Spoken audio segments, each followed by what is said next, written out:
Hi friends, welcome to my channel. Syllabus change பண்ணதுக்கு பின்னாடி எல்லாருமே யூடியூப்பில் சிலபஸ் வைஸ் தான் எடுத்து போட்டுட்ருக்காங்க. உங்களுக்கு ஒரு டவுட் வரும், புக் வைஸ் படிக்கலாமா இல்லை சிலபஸ் வைஸ் படிக்கலாமான்னு. தமிழ் 6th to 12th வரைக்கும் நியூ புக் படிக்க வேண்டியது இருக்கும். ஓல்டு புக்கில் 6th to 12th சிலபஸ் மட்டும் படித்தா போதும். உங்களுக்குன்னு ஒரு ஸ்டடி பிளான் போட்டு படிங்க. ஓரளவுக்கு 80% முடிச்சிட்டிங்கன்னா ப்ரீவியஸ் கொஸ்டின் பாருங்கள். சிலபஸில் எது கவர் ஆகுதோ அது ஓல்டு புக்காக இருந்தாலும் சரி, நியூ புக்காக இருந்தாலும் சரி, எல்லாம் படித்து வச்சுக்கோங்க. எவ்வளோக்கு எவ்வளவு நீங்கள் படித்ததை ரிவிஷன் பண்ணுறீங்களோ அந்தளவுக்கு உங்களுக்கு நல்லது. ஏன்னா எக்ஸாமுக்கு 5 months தான் இருக்குது. அதுக்குள்ளே நீங்கள் ஓரளவுக்கு எல்லாம் முடிச்சு வச்சிட்டிங்கன்னா உங்களுக்கு யூஸ்ஃபுல்லாக இருக்கும். லாஸ்ட் 2 week டெஸ்ட் ப்ராக்டிஸ் பண்ணி பாருங்கள். உங்களாலையும் சக்ஸஸ் பண்ண முடியும். இப்போ ஒரு லெசன் இப்போ 10th புக் எடுத்திருக்கேன். ஒரு லெசன் எப்படி படிக்கலான்னு நம்ம பார்க்கலாம். இது எங்கள் பாப்பாவுடைய புக்கு. இது அவ்வளோ நான் நோட் பண்ணலை. புக்கு இல்லாத சமயத்தில் சாய்ஸ் அகாடமியில் ஆர்டர் போட்டு நான் வாங்கி வச்சுருந்தது. அதில் தான் நான் எல்லாமே நோட் பண்ணி வச்சுருப்பேன். நான் எல்லாமே ஒயிட் அண்ட் பிளாக்காக இருக்கும். இந்த புக்கிலேயே படித்ததுனால நியூ புக் எடுத்து நான் பார்க்கல. அப்பப்போ மட்டும் எடுத்து நான் பார்த்துக்குவேன். இப்போ உள்ள எடிஷனில் பார்த்தீங்கன்னா 10th 6th லெசனில் நிகழ்கலைக்கு பதிலாக கலைஞர் பற்றி ஒரு லெசன் கொடுத்துருப்பாங்க. அதை நீங்கள் பார்த்துக்கோங்க. ஆல்ரெடி நிறையா பேர் 2019 எடிஷன் தான் வச்சுருப்பாங்க. இப்போ என்ன சேஞ்ச் பண்ணியிருக்காங்களோ அதை நீங்கள் பார்த்துக்கோங்க. அதே மாதிரி 9th புக்லேயும் கொஞ்சம் கொஞ்சம் சேஞ்ச் பண்ணியிருப்பாங்க. புதுசாக படிக்கிறவங்க அதையும் நீங்கள் படித்து வச்சுக்கோங்க. 2019 9th புக்கில் பார்த்தீங்கன்னா 10 லெசன் இருக்கும். இப்போ 9 லெசன் தான் இருக்குது. அந்த ஒரு லெசனையும் சேர்த்து படிச்சுக்கோங்க. ஏன்னா அது இம்பார்ட்டன்ட் லெசனாக இருக்குது. படிக்காமல் விட்டுறாதீங்க. இப்போ ஒரு ஃபஸ்ட் லெசனை எப்படி படிக்கலான்னு பார்க்கலாம். ஒரு லெசன் படிக்கும்போதே அந்த லெசனுக்குரிய நூல் ஆசிரியர்கள்லாம் நான் எழுதி வச்சுருப்பேன். பாருங்கள், பென்சில் எழுதியிருக்கனால சரியாக தெரியாமல் இருக்குது. அது மட்டும் இல்லாமல் 10th ஒரு 7 லெசன் மட்டும்தான் என்னால் நோட்ஸ் எடுக்க முடிஞ்சது. அதுக்கப்புறம் என்னால் எடுக்க முடியலை. 2022 கால்ஃபர் பண்ண பின்னாடி வேலைக்கு போயிட்டு படிச்சுட்டு நோட்ஸ் எடுக்க முடியாதுன்ட்டு ஒன்லைனராக ஒரு புக்கு வாங்கிட்டேன் நான். அதுக்கப்புறம் நான் நோட்ஸ் ரொம்ப எடுக்கலை. அடுத்து 6th to 9th வரைக்கும் நான் இம்பார்ட்டன்ட் பாயிண்ட் மட்டும் தான் நான் எடுத்து வச்சுருப்பேன். நான் ஃபுல் டீட்டெயிலாக எழுதியிருக்க மாட்டேன். டைமே இல்லாதவங்க இப்படி ஷார்ட்டாக கூட எழுதிக்கோங்க. ஃபுல்லாக எழுத முடியாட்டி இந்த வருஷம், அப்புறம் நூல் ஆசிரியர்கள் இவங்க பற்றி எழுதிக்கோங்க. புதுசாக படிக்கிறவங்க புக்கை ஒரு தடவை ஃபுல்லாக நல்லா ரீட் பண்ணிக்கோங்க. ரீட் பண்ணிவிட்டு முக்கியமான பாயிண்ட் மட்டும் நோட்ஸ் எடுத்து வச்சுக்கோங்க. இப்போ தான் டிஎன்பிசிக்கு படிக்க போகிறேன் அப்படிங்கிறவங்க, பிகினர்ஸாக இருக்கிறவங்களுக்கு சொல்கிறேன், ஃபுல்லாக ஒரு தடவை டீட்டெயிலாக நல்லா படிச்சுக்கோங்க. புதுசாக படிக்கிறவங்களுக்கு ஒரு 2 மணி நேரமாவது ஆகும். ஏன்னா சில பேர் சீக்கிரம் படிப்பாங்க, இன்னும் சில பேர் ஸ்லோவாக தான் படிப்பாங்க. ஃபஸ்ட் டைம் படிக்கிறப்ப 2 மணி நேரம் ஆகுதுன்னா செகண்ட் டைம் படிக்கிறப்ப ஒரு 1 hour மட்டும் எடுத்துக்கோங்க. அதுக்கடுத்து 1/2 hour எடுத்துக்கோங்க. அதுக்கடுத்து ரிவிஷன் பண்ணுறதுக்கு 1/4 மணி நேரம்ட்டு டைமை குறைச்சிக்கோங்க. எவ்வளோக்கு எவ்வளோ நீங்கள் படித்ததை ரிவிஷன் பண்ணுறீங்களோ அந்தளவுக்கு உங்களோட மனசில் நல்லா பதிஞ்சிருக்கும். 9th வரைக்கும் எடுத்திருக்கேன். பேக் சைடில் 6th to 8th வரைக்கும் நான் நோட் பண்ணி வச்சுருக்கேன். முக்கியமான பாயிண்ட் மட்டும் நீங்கள் எடுத்துக்கோங்க. டைம் இல்லைன்னு நினைக்கிறவங்க, ஒன்லைனரை நான் வாங்கி வச்சுருக்கேன் அப்படிங்கிறவங்க புக்கு அதோட நல்லா ரீட் பண்ணிவிட்டு அதை ரிவிஷனுக்கு யூஸ் பண்ணிக்கோங்க. ஆனால் புக்கு படிக்காமல் இருக்காதீங்க. புக்கில் இருந்தால் நிறையா கொஸ்டின் கேட்டுட்ருக்காங்க. ஏன்னா நம்ம இம்பார்ட்டன்ட் பாயிண்ட் மட்டும் தான் நம்ம நோட் பண்ணி வச்சுருப்போம், எல்லாம் நோட் பண்ணியிருக்க மாட்டோம். இதில் 6th term புதுமையில் செய்யும் தேசம் இது. இதில் நான் ஜாப் போயிட்டு வந்துட்டு தான் நான் நோட் பண்ணி வச்சுட்ருப்பேன். நான் ஏன்னா கடைசி நேரத்தில் நம்ம புக் எடுத்து எல்லா நேரமும் நம்ம படிச்சுக்கிட்டே இருக்க முடியாது. அதே சமயத்தில் புக்கு எடுத்துகிட்டும் போக முடியாது. சில சமயம் நான் இந்த நோட்டை கூட எடுத்துகிட்டு ஜாப் போயிட்டு கூட அங்கே வச்சு கூட நான் ரீசன் பண்ணிகிட்ருப்பேன். லாஸ்ட் டைமில் ஃபுல் டைம் படிக்கிறவங்களுக்கு தெரியாது, நமக்கு டைமே கம்மியாக தான் கிடைக்கும். அதுக்குள்ளே நம்ம எவ்வளோ நம்ம படிக்க முடியுமோ அந்தளவுக்கு படித்து வச்சுக்கணும். 8th எடுத்து வச்சுருக்கேன். ஆனால் இலக்கணத்துக்கு ரொம்ப எடுத்துக்க மாட்டேன். இலக்கணம் தனியாக ஒரு நோட் போட்டு வச்சுருக்கேன். நான் ஆன்லைனில் புக்கு இருந்தாலுமே நான் புக்கு ஒரு தடவை ரீட் பண்ணிவிட்டு நான் நோட்ஸ் எடுத்ததை தான் நான் ரீசனுக்கு யூஸ் பண்ணிக்குவேன். நான் ஒவ்வொரு புக்காக நம்ம வாங்கி புதுசாக படிக்கிறப்ப எல்லாம் புதுசாக இருக்க மாதிரி தான் தெரியும். அதுக்காண்டி இருக்கிறத வச்சு நீங்கள் யூஸ் பண்ணிக்கோங்க. இதுக்குன்னு தனியாக மணி ஸ்பெண்ட் பண்ண வேணாம். நீங்கள் புக்கு இல்லாதவங்க புக்கு வாங்கிக்கோங்க. அப்படி முடியல அப்படிங்கிறவங்க ஆன்லைனில் புக்கை வாங்கிட்டு ஆனால் ஒரு தடவையாவது புக்கு அதோட ரீட் பண்ணிடுங்க. என்னோடய ஹேண்ட் ரைட்டிங்லாம் ரொம்ப நல்லா இருக்காது, சுமாராக தான் எழுதியிருப்பேன். 10th மட்டும் கொஞ்சம் இம்பார்ட்டன்ட் கொடுத்து நல்லா எழுதியிருப்பேன். நான் அதுக்கடுத்து டைம் இல்லைன்னு வேகமாக கிறுக்கி வச்சுருப்பேன் அதெல்லாம் மற்ற லெசன்கள்லாம். இப்போ 10th லெசனில் ஃபஸ்ட் லெசன் வந்து அன்னை மொழியை கொடுத்துருக்காங்க. இதன் ஆசிரியர் பாவலையர் பெருஞ்சித்தனார். இந்த பாடல் வரிகள்லாம் முக்கியம். இந்த பாடல்கள் இருக்கிற ஏதாவது ஒரு சொல்ல கொடுத்துட்டு இதனுடைய சொற்பொருள் என்னன்னு கேட்பாங்க. இப்போ தென்னன் மகளே, தென்னன்கிறது யாருன்னு கேட்பாங்க. தென்னன்கிறது பாண்டிய மன்னன். பாண்டியன் இங்கே கொடுத்துருக்காங்க பாருங்க, பாடலின் பொருள்ல பாண்டிய மன்னனின் மகளே. இந்த பாடல் எந்த நூலில் இடம்பெற்றிருக்குன்னு பார்த்துக்கோங்க, இதுவும் முக்கியம். சாகும் போதே தமிழ் படித்து சாக வேண்டும் என்றும் சாம்பலும் தமிழ் மணந்து பேக வேண்டும் என்று கூறியவர் யார்? கா. சச்சிதானந்தன். இவர் இலங்கையை சார்ந்தவர். இது ஓல்டு புக்கில் கா. சச்சிதானந்தன் பற்றி கொடுத்துருப்பாங்க. அவர் ஊர் இலங்கை, அதனால் பக்கத்தில் நோட் பண்ணி வச்சுருக்கேன். அடுத்து நூல்வழி ரொம்ப முக்கியம். இப்போ சிலபஸில் பார்த்தீங்கன்னா பாவலையர் பெருஞ்சித்தனார் பற்றியும் கொடுத்துருக்காங்க. இதுக்கு அடுத்து இருக்க லெசன் தேவநாய பாவனார் பற்றியும் கொடுத்துருப்பாங்க. அது மட்டும் இல்லாமல் தமிழின் தொன்மை, சிறப்பு, திராவிட மொழிகள் தொடர்பான செய்திகளையும் இந்த லெசன் கவர் ஆகும். இது முக்கியமான லெசன், ஃபஸ்ட் லெசன், அதனால் இம்பார்ட்டன்ட் கொடுத்து படிங்க. கனிச்சாறுங்கிறது 8 தொகுதியை கொண்டது. இது 6th கொடுத்துருப்பாங்க, ஆனால் 10th இது கொடுக்கல. இவருடைய இதழ்கள் பார்த்தீங்கன்னா தென்மொழி, தமிழ் சிட்டு, தென் தமிழ் இருக்குது. ஆனால் இதில் தென் தமிழ் பற்றி கொடுக்கல. 6th கொடுத்துருப்பாங்க. இதன் ஆசிரியர் தமிழுணர்வை உலகெங்கும் பரப்பியவர் துரைமாணிக்கம் என்ற இயற்பெயர் கொண்ட பெருஞ்சித்தனார். பெருஞ்சித்தனாருடைய இயற்பெயர் துரைமாணிக்கம். இது பற்றியும் கேட்பாங்க, படித்து வச்சுக்கோங்க. அடுத்து இவருடைய நூல்கள் எல்லாம் நல்லா டீட்டெயிலாக படிச்சுக்கோங்க. ஆப்ஷன் ஏதாவது மாற்றி கொடுத்து கேட்கலாம். உலகியல் 100, பாவிய கொத்து, நூறாசிரியம், கொய்யாக்கனி, கனிச்சாறு, என் சுவை என்பது, மகபுகு வஞ்சி, பள்ளிப்பறவைகள் முதலிய நூல்களை எல்லாம் படித்திருக்காரு. திருக்குறள், மெய்ப்பொருள் உரை, தமிழுக்கு கருவூலமாய் அமைந்தது நூல்கள் நாட்டுடைமையாக்கப்பட்டுள்ளது. அப்புறம் கற்பவை கற்ற பெண், இதையும் பார்த்துக்கோங்க. ஃபர்ஸ்ட் லெசனுக்கு நான் ஷார்ட்டாக எப்படி எழுதியிருக்கேன்னு பாருங்கள். பெருஞ்சித்தனாரின் கனிச்சாறு தொகுதி 1 இந்த பாடல் இடம்பெற்றிருக்கு. புக்கு அதோட படிச்சுட்டு உங்களுக்கு மறக்கக்கூடிய பாயிண்ட்டை மட்டும் நீங்கள் நூல் ஆசிரியர் அந்த பாக்ஸில் என்ன கொடுத்துருக்காங்க அவங்கள பற்றி, அதுக்கப்புறம் நூல்கள், அவருடைய இதழ்கள், இதெல்லாமே எழுதிக்கங்க. பாட்டோடைய முதல் 2 வரி, லாஸ்ட் 2 வரியையும் நோட் பண்ணிக்கோங்க. அடுத்த லெசன் உரைநடையில் தமிழ் சொல்வளம், தேவநாய பாவனார்.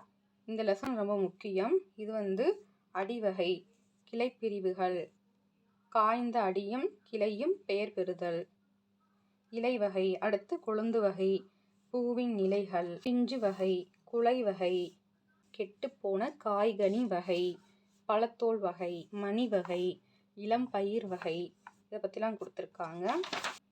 பாக்ஸ் ரொம்ப முக்கியம்.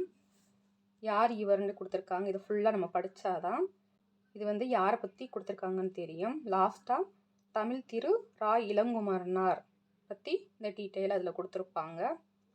இது ஃபுல்லாகவே படித்தாதான் இது யாரை பற்றியதுன்னு நமக்கு தெரியும். இப்போ தமிழாசிரியர் நூலாக்கப் பணிகளை விரும்பச் செய்பவர், சொல்லாராய்ச்சியில் பாவனாரும் வியந்த பெருமகனார், திருச்சிராப்பள்ளிக்கு அருகில் அமைந்துள்ள அல்லூரில் திருவள்ளுவர் தவச்சாலை ஒன்றை அமைத்திருப்பவர், பாவனார் நூலகம் ஒன்றை உருவாக்கியவர், தமிழகம் முழுவதும் திருக்குறள் சொற்பொழிவுகளை வழங்கி வருபவர், தமிழ் வழி திருமணங்களை நடத்தி வருபவர், விழிகளை இழக்க நேரிட்டால் கூட தாய் தமிழினை இழக்கக்கூடாது என்று எண்ணியவர், அதற்காக தமிழ் தென்றல் திருவிக்கா போல இமைகளை மூடியபடி எழுதும் ஆற்றலை கற்றுக்கொண்டவர், இதில் என்ன சொல்லியிருக்காங்க, திருவிக்கா இமைகளை மூடியபடி எழுதும் ஆற்றலை கொண்டவர். இவரை போலவே தமிழ் திரு ரா இளங்குமரனாரும் திருவிக்கா போலவே கற்றுக்கொண்டார்னு கொடுத்துருக்காங்க. இது நல்லா டீட்டெயிலாக படித்தாதான் ஆன்சர் பண்ண முடியும். இன்றளவும் இவ்வாறு எழுதி தமிழுக்கு தனிப்பெருமை புகழை நல்கி வருபவர். பற்பல நூல்களை எழுதியிருப்பினும் இலக்கண வரலாறு, தமிழிசை இயக்கம், தனித்தமிழ் இயக்கம், பாவணர் வரலாறு, குண்டலகேசி உரை, யாப்பருங்கலம் உரை, புறத்திரட்டு உரை, திருக்குறள் தமிழ் மரபுரை, காக்கை பாடினிய உரை, தேவநயம் முதலியன இவர்தம் தமிழ் பணியை தரமுயர்த்திய நல்முத்துக்கள். அவர்தான் உலக பெருந்தலைவர் தமிழ் திரு ரா இளங்குமரனார். தெரியுமாங்கிற ஒரு பாக்ஸ் கொடுத்துருக்காங்க. உலகத்திலேயே ஒரு மொழிக்காக உலக மாநாடு நடத்திய முதல் நாடு மலேசியாவே. மாநாட்டுக்குரிய அம்முதல் மொழியும் தமிழே. ஆசிரியர் பன்மொழி புலவர் க. அப்பாத்துரையார். அடுத்து நூல்வழி மொழி ஞாயிறு என்று அழைக்கப்படும் தேவநேய பாவணரின் சொல்லாய்வு கட்டுரைகள் நூலில் உள்ள தமிழ் சொல்வளம் என்னும் கட்டுரையின் சுருக்கம் பாடமாக இடம்பெற்றுள்ளது. தமிழ் சொல்லாராய்ச்சியில் உச்சம் தொட்டவர். செந்தமிழ் சொற்பிறப்பியல் அகர முதலி திட்ட இயக்குனராக பணியாற்றியவர். உலக தமிழ் கழகத்தை நிறுவி தலைவராக இருந்தவர். இந்த பாக்ஸ் ஃபுல்லாக படித்தாதான் அவங்களால ஆன்சர் பண்ண முடியும். அடுத்து அலைக்கடல் தாண்டி மலை பல கடந்து எத்திசையிலும் பரவிய தமிழனத்தின் தமிழின் புகழ்மண பதிவுகளை நுகர்வோமா. எத்திசையும் புகழ் மணக்க. கடல் கடந்து முதலில் அச்சேறிய தமிழ். போர்ச்சுகீசிய நாட்டின் தலைநகர் லிசுபனில் 1554 கார்டியா என்னும் நூல் முதலாக தமிழ் மொழியில்தான் மொழிபெயர்க்கப்பட்டது. போர்ச்சுகீசிய நாட்டில் 1554 கார்டிலா என்னும் நூல் தான் முதலாக அதுவும் தமிழ் மொழியில்தான் மொழிபெயர்க்கப்பட்டதுன்னு சொல்லியிருக்காங்க. இந்திய மொழிகளிலேயே மேலை நாட்டு எழுத்துருவில் முதலில் அச்சேறியது தமிழ்தான் சொல்லியிருக்காங்க. இது செய்தியாக கொடுத்துருக்காங்க 6ஆம் உலகத்தமிழ் மாநாட்டு மலரில். இந்த லெசன் உங்களுக்கு குழப்புற மாதிரி இருக்கும். ஆல்ரெடி நீங்கள் நோட்ஸ் எடுத்து வச்சுருந்தீங்கன்னா அதை வச்சே படிச்சுக்கோங்க.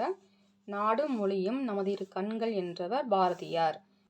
திராவிட மொழிகளின் ஒப்பியல் இலக்கணம் நூலின் ஆசிரியர் கால்டுவெல். அடிவகை கொடுத்துருக்காங்க. தாள், தண்டு, கோல், தூறு, தட்டு அல்லது தட்டை, களி, கலை, அடி. இதுக்கெல்லாம் ஷார்ட்டாக கூட எழுதி வச்சுக்கோங்க. இது புதுசாக படிக்கிறவங்களுக்கு கொஞ்சம் மறக்கும். அடுத்து கிளை பிரிவுகள். கவை என்பது அடி மரத்தினின்று பிரியும் பெரும் கிளை. அடுத்து கொம்பு அல்லது கொப்பு கொடுத்துருக்காங்க. கொப்பு கவையின் பிரிவு. அதாவது இங்கே கொடுத்துருக்காங்க பாருங்க, இது ஃபஸ்ட்டு உள்ளது இங்கே வந்துடும், கவையின் பிரிவு. அடுத்து கொம்பு அல்லது கொப்பு, அதுக்கடுத்து கிளை.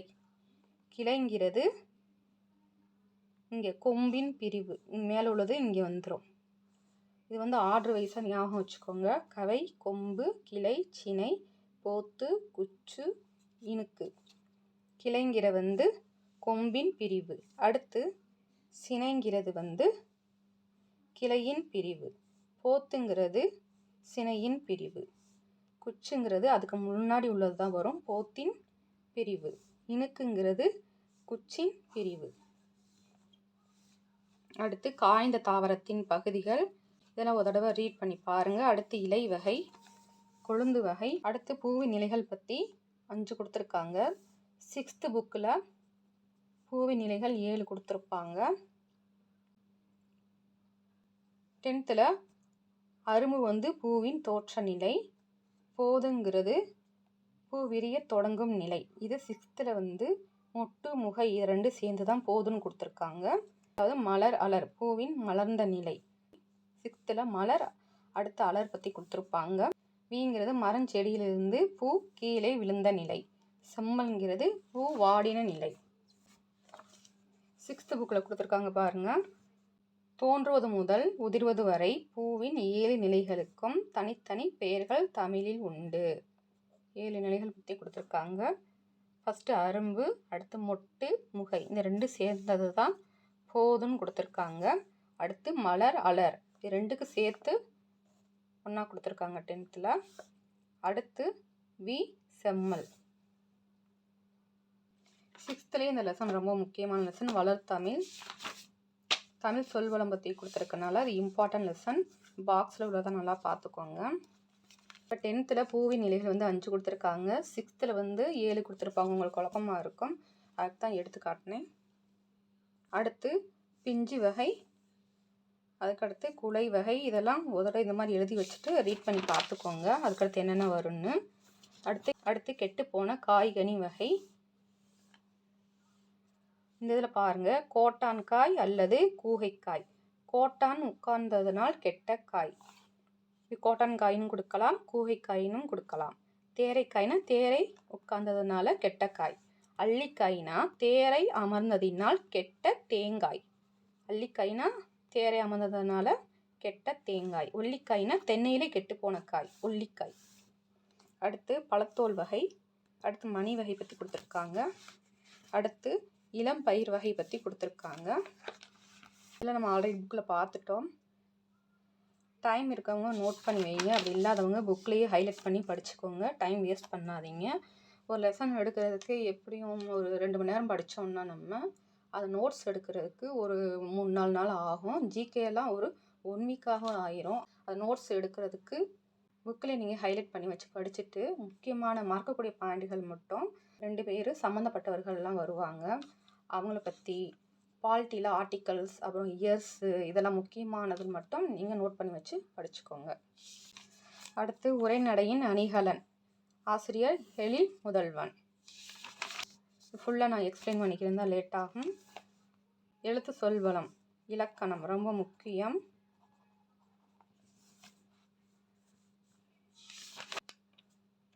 டைம் இல்லாதவங்க முக்கியமானதை மட்டும் நீங்கள் நோட் பண்ணி வச்சு படிங்க. டைம் வேஸ்ட் பண்ணாதீங்க. எவ்வளோக்கு எவ்வளோ நீங்கள் படித்ததை ரீசன் பண்ணுறீங்களோ அந்த அளவுக்கு உங்களுக்கு ரொம்ப நல்லது. பாக்ஸில் இருக்கிறதெல்லாம் நல்லா பார்த்துக்கோங்க. அடுத்து இந்த கற்பவை கற்ற பின் இதுலேயும் கொடுத்துருப்பாங்க, இதையும் பார்த்துக்கோங்க, ஆனால் படிக்காமல் விட்டுறாதீங்க. இது பிரிண்ட் அவுட் போட்டதுனால ஒயிட் அண்ட் பிளாக்ல இருக்குது, அதனால் நான் ரொம்ப ஹைலைட் பண்ணலை. எல்லாமே ரெட் கலர் பேனால் தான் நான் மார்க் பண்ணியிருப்பேன். எழுத்து சொல் இதுவும் ரொம்ப முக்கியம். பாருங்கள், சார்பெழுத்துக்கள் 10 வகைப்படும். உயிர்மெய், ஆயுதம், உயிரளபடை, ஒற்றளபடை, குற்றியலுகரம், குற்றியலிகரம், ஐகார குறுக்கம், அவகார குறுக்கம், மகர குறுக்கம், ஆயுத குறுக்கம். உயிரளபடை 3 வகைப்படும். ஒன்று செய்யுளிசை. செய்யுளிசை அளபடைங்கிறது செய்யுளில் ஓசை குறையும் போது அதை நிறைவு செய்வதற்காக நெட்டெழுத்துக்கள் அளபடுத்தலை செய்யுளிசை அளபடைன்னு சொல்கிறாங்க. இன்னொரு பேர் இசை நிறை அளபடை. எடுத்துக்காட்டு, போதல், போதல் வேண்டும். மொழி முதலாம் வரும். உறாருக்கு உருவோ, உறாருக்கு உரு நோய். இடையிலையும் வரும் மொழி இடை. நல்ல படாஅ பறை இறுதியிலையும் வரும். அடுத்து இன்னிசை அளபடை. செய்யுள்ள ஓசை குறையாத இடத்துல இனிய ஓசைக்காக அளபெடுப்பது இன்னிசை அளபடை. கெடுப்பதுவோம், கெட்டார்க்கு சார்வாய் மற்றாங்கே. எடுப்பதுவோம் எல்லாம் மலை. தூவும் தூவும் வரும் இன்னிசைக்காக. சொல்லிசை அளபடை. அடுத்து சொல்லிசை அளபடை. செய்யுள்ள ஒரு பெயர் சொல் எச்ச சொல்லாக திரிந்து அளபெடுப்பது சொல்லிசை அளபடை. உரநசையி, உள்ளம் துணையாக சென்றார். வரநசையி, இன்னும் உளேன். இங்கு முடியும் சொல்லிசை அளபடை. அடுத்து ஒற்றளபடை பற்றி கொடுத்துருக்காங்க, இதெல்லாம் படிச்சுக்கோங்க, ரொம்ப முக்கியம். புக் பேக்லையும் பார்த்துக்கோங்க. பாடல் வரிகளில் கொடுத்துட்டு இது எந்த பாடல் வகையை சேர்ந்ததுன்னு கேட்பாங்க. தனிப்பாடல் திரட்டு. மரமது மரத்தில் ஏறி, இது தனிப்பாடல் திரட்டு. தேனிலே ஊறிய செந்தமிழின் சுவை தேரும் சிலப்பதிகாரம் அதை ஊனிலே எம்முயிர் உள்ளளவும் நிதம் ஓதி உணர்ந்தின் புருவோமே. கவிமணி தேசிய விநாயகனார். அடுத்து இங்கே ஒரு பாடல் கொடுத்துருக்காங்க, தேனினும் இனிய செந்தமிழ் மொழியே. ஆசிரியர் க. நமச்சிவாயர். அடுத்து கலைச்சொல், இது ரொம்ப முக்கியம். அதுக்கடுத்து அறிவை விரிவு செய், இதுவும் பார்த்து வச்சுக்கோங்க. தமிழை பொறுத்தளவுக்கு 6th to 12th வரைக்கும் நியூ புக் வந்து நம்ம படிக்கிற மாதிரி இருக்கும். அது இலக்கணத்துக்கு இம்பார்ட்டன்ட் கொடுத்து படிக்கணும். அடுத்து old book 6th to 12th syllabus மட்டும் நீங்கள் பார்த்தா போதும். சிலபஸில் இலக்கணம்லாம் எதில் கவர் ஆகிருக்கோ அதை மட்டும் பாருங்கள். அதோட நியூ புக்கில் சிறப்பு தமிழ் 11th 12th நம்ம பார்க்கணும். அட்வான்ஸ் தமிழ் புக்கு இல்லைன்னு நினைக்கிறவங்க டவுன்லோட் பண்ணி கூட படிங்க. ஒரு லெசன் படிச்சுட்டு டெஸ்ட் அட்டன் பண்ணி பாருங்கள் நீங்களாகவே. இப்போ யூடியூப்பில் ஒவ்வொரு லெசனுக்குமா நீங்கள் போட்டிங்கன்னாவே ஒவ்வொரு லெசனுக்காக வரும். இப்போ டிஎன்பிசி லைஃப் 2ன்னு அதில் லெசன் வாரியாக கொடுத்துருப்பாங்க தமிழுக்கெல்லாம். அதை நீங்கள் பார்க்கலாம்.